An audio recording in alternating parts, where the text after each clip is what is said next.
एक छोटे आरामदायक और प्यार भरे घर में एक नन्ही नेक दिल मुस्लिम लड़की रहती थी जिसका नाम मिरहा था।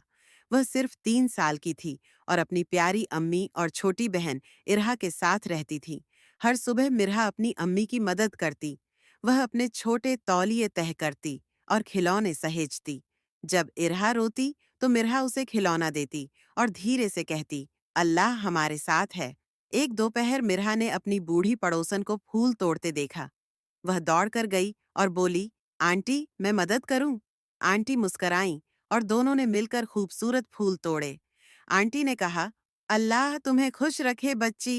एक दिन मिरहा ने घर के गेट के पास एक भूखी सी बिल्ली देखी। वह धीरे धीरे एक कटोरी में दूध लाई और रखते हुए बोली, बिस्मिल्लाह।